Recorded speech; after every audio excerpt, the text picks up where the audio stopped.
B Y ವಿಜಯೇಂದ್ರಗೆ Yatnal open challenge ಹಾಕಿದ್ದಾರೆ.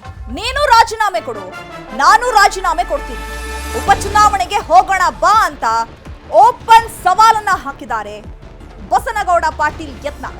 ಬಸನಗೌಡ ಪಾಟೀಲ್ ಯತ್ನಾಳ್ ಬಿಜೆಪಿಯಲ್ಲಿ ಇರಬೇಕಾದ್ರೆ ಕುಟುಂಬ ರಾಜಕಾರಣ, ಬಿವೈ ವಿಜಯೇಂದ್ರಗೆ ಯಾವ ಎಕ್ಸ್ಪೀರಿಯನ್ಸ್ ಇದೆ, ಅವರನ್ನ ರಾಜ್ಯಾಧ್ಯಕ್ಷ ಸ್ಥಾನದಿಂದ ನಿಲ್ಲಿಸಬೇಕು ಅಂತ ಹೇಳಿ ಸ್ಟೇಟ್ಮೆಂಟ್ಗಳ ಮೇಲೆ ಸ್ಟೇಟ್ಮೆಂಟ್ ಕೊಡ್ತಾ ಇರೋದ್ರಿಂದ ಈಗ ಬಿಜೆಪಿ ಬಸನಗೌಡ ಪಾಟೀಲ್ ಯತ್ನಾಳ್ ಅವರನ್ನ 6 ವರ್ಷಗಳ ಕಾಲ ಉಚ್ಚಾಟನೆ ಮಾಡಿದೆ. ಬಟ್ ಉಚ್ಚಾಟನೆ ಬಳಿಕವೂ ಕೂಡ ಯತ್ನಾಳ್ ಅಬ್ಬರ ಒಂದ್ ಸ್ವಲ್ಪನೂ ಕಮ್ಮಿ ಆಗಿಲ್ಲ.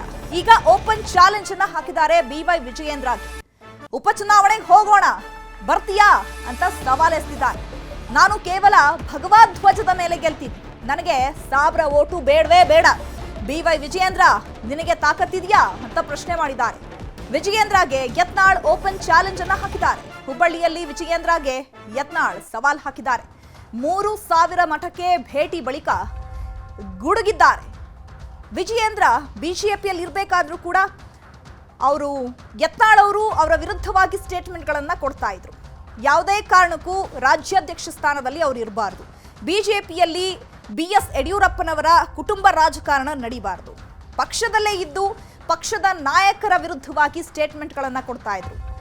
ಈ ಎಷ್ಟೇ ಬಾರಿ ಅವರಿಗೆ ಕಂಪ್ಲೇಂಟ್ ಆದರೂ ಅಥವಾ ಕ್ರಮಕ್ಕೆ ಮುಂದಾದರೂ ಕೂಡ ಕ್ಯಾರೆ ಅಂದಿರಲಿಲ್ಲ. ಬಟ್ ಈಗ ಉಚ್ಚಾಟಿತರಾಗಿರುವಂತಹ ಯತ್ನಾಳ್ ಸ್ವತಂತ್ರರು, ಈಗ ಏನು ಬೇಕಾದರೂ ಮಾಡ್ಬೋದು, ಏನು ಸ್ಟೇಟ್ಮೆಂಟ್ ಬೇಕಾದರೂ ಕೊಡಬಹುದು.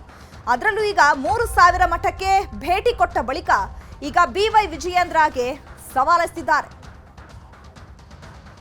ಶಾಸಕ ಸ್ಥಾನಕ್ಕೆ ರಾಜೀನಾಮೆ ಕೊಟ್ಟು ಮಾತಾಡಲಿ ಬಿಜೆಪಿ. ಮೊದಲು ವಿಜಯೇಂದ್ರ ರಾಜೀನಾಮೆ ಕೊಡುತ್ತೇಳ್ರಿ. ಯಾಕಂದ್ರೆ DK ಶಿವಕುಮಾರ್ ಹೇಳ್ಯಾನ, ನಮ್ಮ ಭಿಕ್ಷೆಯಿಂದ ನೀವು ಹಾಗೆ ಹೇಳ್ಯಾರಿಲ್ಲ, ನೀವು ಮಾಧ್ಯಮದವ್ರು ಹೇಳ್ರಿ ಏನಂತ ಹೇಳ್ಯಾರಿ, ನಮ್ಮ ಭಿಕ್ಷೆಯಿಂದ ನೀವು MLA ಆಗ್ಯಪ್ಪ, ವಿಧಾನಸಭಾ ಕಟ್ಟಿ ಹತ್ತಿದ್ದೆ, ನಾವು ಏನಾರ ನಾಗರಾಜಗೌಡ ಕೊಟ್ಟಿದ್ರೆ ನೀನು 30,000 ಲಗ ಹೊಡಿತಿದ್ದೆ ಅಂತ ಹೇಳಿದ್ದ.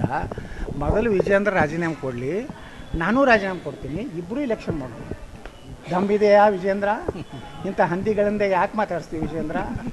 ಹಾಂ, ತಾವೊಬ್ಬ ಸ್ವಾಮಿಯಾಗಿ SC ಸರ್ಟಿಫಿಕೇಟ್ ಕೂಡ ನಾನು ನಾಚಿಕೆ ಆಗೋದಿಲ್ಲ ವಿಜೇಂದ್ರ. ನಿನ್ನ ಶಿಕ್ಷಣಿಗೆ ನಿನಗೆ ದಮ್ಮಿದ್ರೆ ನೀನು ನನಗೆ ನೇರವಾಗಿ ಮಾತಾಡ. ನನಗೆ ರಾಜೀನಾಮೆ ಕೇಳ್ತಿಯಲ್ಲ, ನೀ ರಾಜೀನಾಮೆ ಕೊಡು. ಶಿಕಾರಿಪುರಕ್ಕೆ ನೀ ಕೊಡು, ವಿಜಾಪುರಕ್ಕೆ ನಾ ಕೊಡು. ಬರೀ ಭಗವ ಜೆಂಡ ಮ್ಯಾಗ ನಾ ಆರಿಸಿ ಬರ್ತೇನೆ. ಮುಸಲ್ರ ಹೋಟೆ ಬೇಡ ಅಂತ ಹೇಳಿ, ಸಾಬ್ರ ಹೋಟ ನಾನು ಬೇಕೇನೆ, ನಾ ಹೇಳಕತ್ತೀನಿ. ಬಾ, ನೀನು ರಾಜೀನಾಮೆ ಕೊಡು, ನಾನು ಕೊಡ್ತೀನಿ. ನೀ ಹಂದಿಗಳ ಕಡೆಯಿಂದ ಮಾತಾಡ್ಸೋದು. ಹಂದಿಗಳು ಅಲ್ಲಿ ಹೊರಗಡೆ ಆಡ್ತಾವೆ, ಅವು ಮನೆಯಲ್ಲಿ ಕರ್ಕೋಬಾರ್ದು. ಯತ್ನಾಳ್ ಅವರು ಶಾಸಕ ಸ್ಥಾನಕ್ಕೆ